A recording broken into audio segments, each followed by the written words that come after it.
اور ان 6 کی 6 کا تعلق باطن کے ساتھ تھا.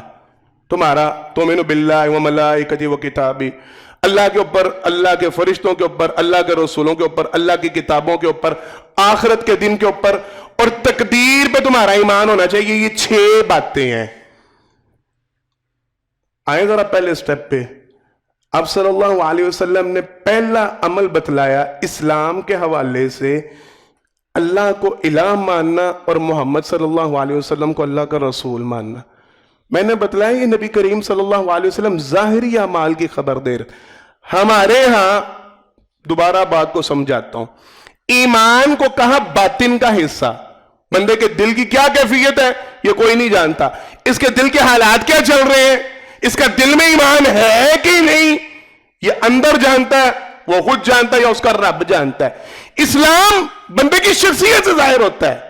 مسلمانی کا پتہ بندے کے ظاہری حالات سے لگتا ہے یہ بندہ مسلمان ہے کہ نہیں. کیسے پتہ چلے گا؟ 5 چیزیں. اگر یہ 5 کام کرتا ہے تو اس کا مطلب ہے یہ مسلمان ہے. اگر اس میں ان 5 کاموں میں سے کوئی کام مائنس ہے اس کا مطلب ہے یہ مسلمان نہیں.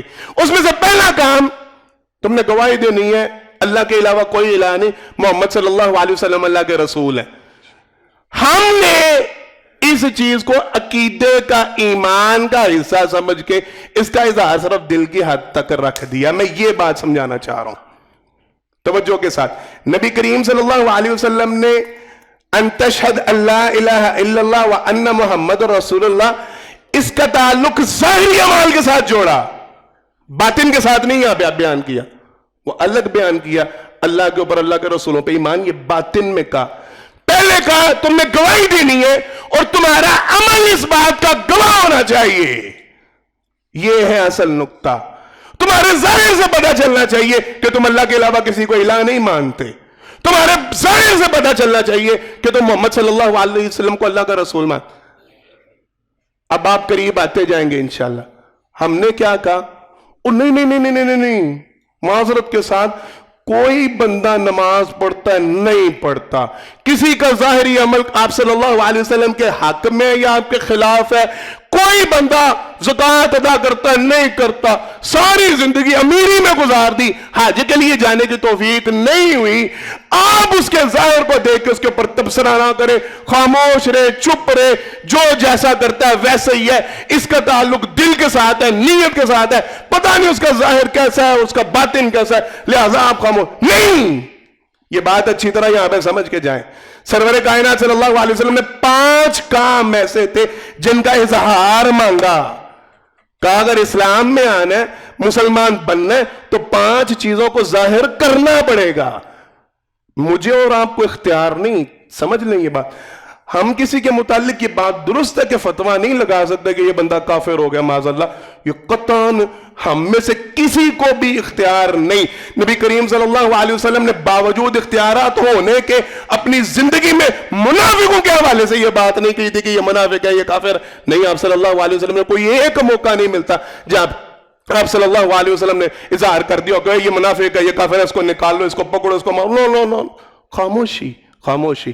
تو مجھے اور آپ کو بھی کوئی اختیار نہیں ہم لوگوں کے حوالے سے اشارتاً نام لے کے، منسوب کر کے، تعلق بنا کے کسی کے اوپر یہ قدغن لگا دے کہ نہیں یہ تو بندہ مسلمان ہی نہیں ہے، یہ تو ہے ہی کافر ہے، یہ تو ہے ہی فلان. نہیں نہیں نہیں نہیں نہیں، یہ ہم نہیں کہہ سکتے. لیکن اسلام یہ ہے کہ ہر بندہ اپنے اندر جھانکے کیا جن 5 چیزوں کا اسلام اظہار مانگتا ہے میں وہ ظاہر کر رہا ہوں.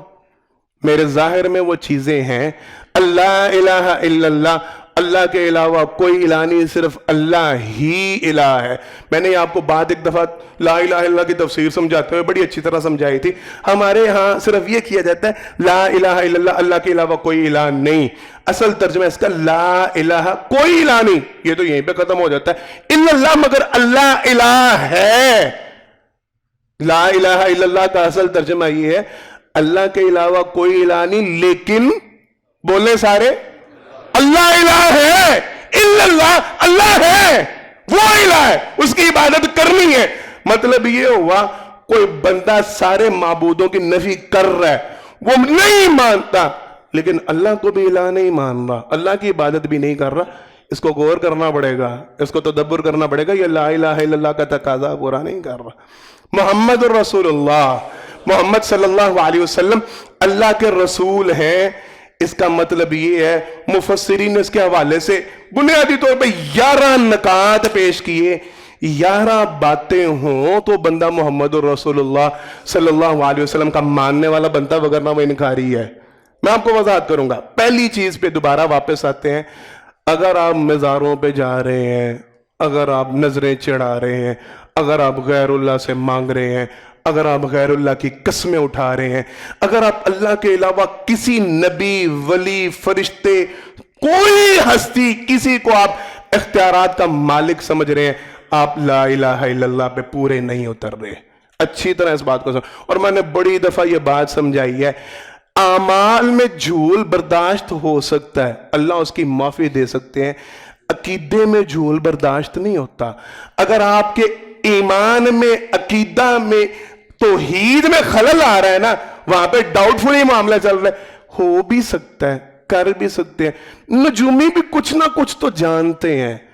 ستاروں کی چال بتلانے والے, ہاتھ کی لکیریں, ان کو کچھ نہ کچھ خبر ضرور ہوتی ہے. یہ جملے ہمارے, ان کی کچھ نہ کچھ باتیں سچ ضرور ہوتی ہیں. میں نے بڑی وضاحت سے یہ سارے جملے بیان کیے ہوئے. سرور کائنات صلی اللہ علیہ وسلم نے واضح صلح حدیبیہ کے موقع پہ اعلان کر دیا تھا, جس نے یہ کہا نا کہ ستارے نے گردش کی اور آج رات بارش ہوئی, وہ رات تک مسلمان تھا, صبح کافر ہو چکا ہے. حدیث کے الفاظ یہ ہیں. اتنی سی بات.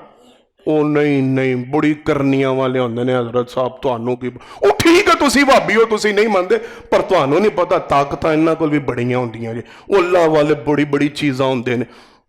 ککھ بھی نہیں. لا الہ الا اللہ, اللہ کے علاوہ کوئی ہے ہی نہیں اس لائق کہ اس کے در پہ جایا جائے, اس کے سامنے جھولی کو پھیلایا جائے, اسے سوال کیا جائے, اس سے مانگا جائے, اسے مدد کے لیے پکارا جائے, اسے کوئی ہے ہی نہیں. یہ بات صرف اللہ کی ذات کے لیے منسوب ہے اور کسی کے لیے منسوب نہیں ہے. محمد الرسول اللہ صلی اللہ علیہ وسلم, آپ کو اللہ کا رسول ماننا, میں نے اس کو تھوڑا سا آج بیان کرنا ہے. اس کا اصل معنی اور تقاضا, پہلی بات, سرور کائنات صلی اللہ علیہ وسلم کی ہر بات کی تصدیق کرنا. سمجھیے گا ذرا, آپ صلی اللہ علیہ وسلم کی کوئی حدیث سامنے آئی, وہ حدیث سندن ٹھیک ہے, آپ یہ ضرور جانچ پر کر سکتے ہیں کہ آیا یہ واقعی بات نبی کریم صلی اللہ علیہ وسلم کی طرف منسوب ہے, آپ نے یہ عمل کیا, آپ کا یہ قول ملتا ہے, آپ کا یہ طریقہ کار. یہ سمجھنا, یہ جاننا, یہ انتہائی ضروری ہے. اس کی جانچ پرکھ کرنا یہ آپ کے لیے لازم ہے. لیکن اگر حدیث صحیح مل جائے تو اس کے بعد آپ یہ کہیں کہ میں آپ سوچ کے بتاؤں گا کہ میں نے عمل کرنا ہے کہ نہیں. اللہ کی قسم, آپ اگر اجازت لے رہے ہیں نا, کچھ ٹائم چاہیے سوچنے کے لیے, تو سمجھ جائیں آپ ایمان سے خالی ہوتے جا رہے ہیں. آپ محمد رسول اللہ پہ آپ کا ایمان, جناب محمد مصطفیٰ صلی اللہ علیہ وسلم, وما ينطق عن الهوى ان هو الا وحی یوحى, اللہ نے قرآن کریم میں ان کی زبان سے نکلنے والی ہر بات وہ حق اور سچ ہے. انہ لحق مثل ما انکم تنطقون, جس طرح تمہیں خود بات کرتے ہوئے اعتبار ہوتا ہے, اعتماد, میں بول رہا ہوں, مجھے پتا میں بول رہا ہوں, آپ سن رہے ہیں, آپ کو پتا ہم سن رہے ہیں, یہ کوئی شک و شبہ کی گنجائش نہیں. بالکل اسی طرح جناب محمد مصطفیٰ صلی اللہ علیہ وسلم سے ملنے والی ہر بات میری سمجھ میں آتی ہے نہیں آتی, میرے فہم میں آتی ہے نہیں آتی, مجھے اس کی سمجھ آ رہی ہے نہیں آ رہی, مجھے اچھی لگ رہی ہے نہیں لگ رہی, مجھے اپنے فائدے میں معلوم ہو رہی ہے نہیں ہو رہی, میں بھاڑ میں گیا, میرے مفادات بھاڑ میں گئے. اللہ کی قسم, نبی کریم صلی اللہ علیہ وسلم نے جو کہہ دیا وہ حق اور سچ ہے, اس کی تکذیب ہو سکتی نہیں ہو سکتی. یہ ہے محمد الرسول اللہ صلی اللہ علیہ وسلم کو ماننے کا پہلا, جو آپ نے کہہ دیا وہ حق ہے, وہ سچ, اس میں شک و شبہ کی گنجائش بالکل نہیں. سناؤں واقعہ ابو بکر صدیق رضی اللہ تعالیٰ عنہ کا. آیا تھا ابو جہل پاس اور آگے بڑے تنتنے سے کہا وہ ابو بکر, وہ جس کے اپنے ساتھی کے متعلق تم بڑی باتیں کرتے ہو اور ان کی بڑی ساتھ دے رہے ہو اور تصدیق کر رہے ہو, پتہ چلا ہے سوال کرنے کا انداز کچھ اور تھا, میں آپ کو انداز سمجھا. آتے ساتھ ہی کہنے لگا, اگر کوئی بندہ کہ یہاں سے 40 دن کا سفر بنتا ہے فلسطین کا مسجد اقصیٰ کا, ادھر سے کہنے لگا 40 دن کی مسافت ہے, کوئی بندہ کہ میں راتوں رات گیا اور میں ادھر سے پھر کے آیا اور پھر میں آسمان پہ گیا اور میں آسمان کا چکر لگا کر رات ہی رات میں واپس آیا,